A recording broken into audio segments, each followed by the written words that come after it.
আসসালামু আলাইকুম আমার প্রাণপ্রিয় ছাত্র ও ছাত্রীরা, আশা করি তোমরা আল্লাহর রহমতে ভালো আছো।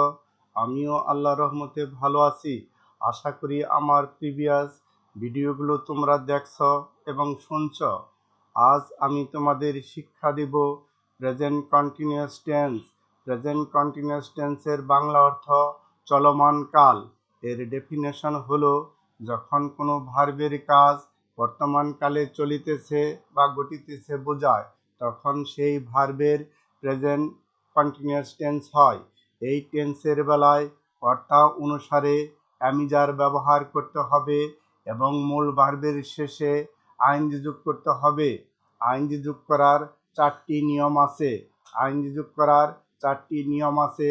এই নিয়মগুলো সুন্দরভাবে তোমরা যাতে বুঝতে পারো তার উপর আমি কয়েকটি উদাহরণ দিচ্ছি।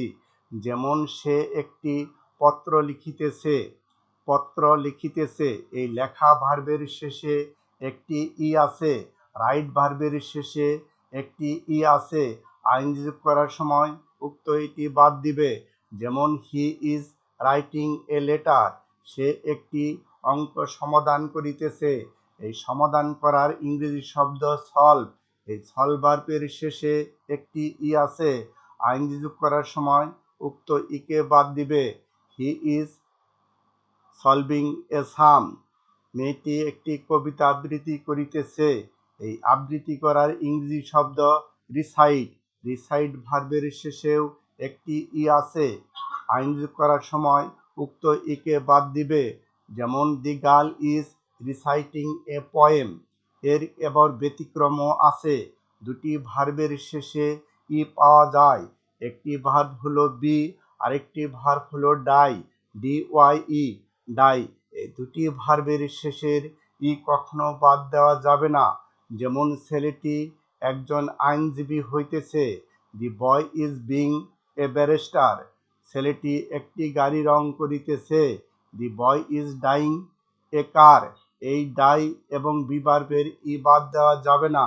আর এছাড়া যত ভার্বের শেষে ই আসবে আইনজি যোগ করার সময় উক্ত ইকে বাদ দিবে এবং কোনো ভার্বের শেষের লেটারটি যদি কনসোনেন্ট হয় এবং তার আগে যদি একটি ভাওয়েল থাকে, তাহলে তোমরা উক্ত লেটারটি ডাবল করে তখন শেষে আইন যোগ করতে হবে।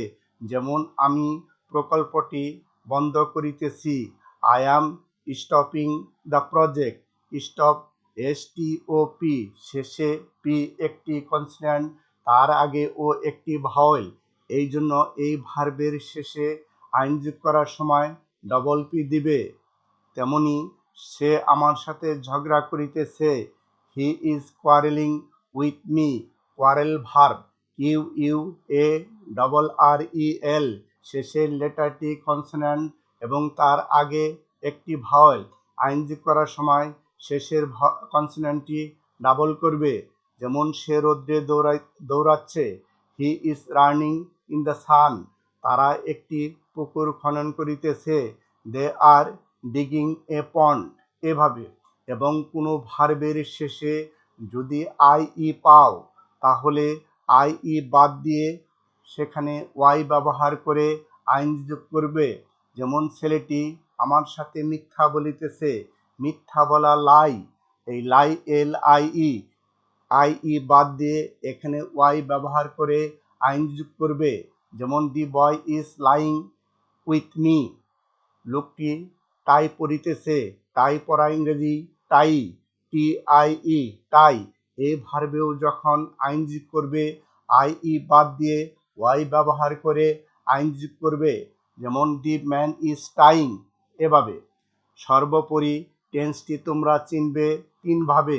যখন বাংলা ক্রিয়ার শেষে তেসি, তেস, তেসেন, তেসিস আসবে অথবা ছয় আসবে। যেমন আমি অফিসে যাচ্ছি।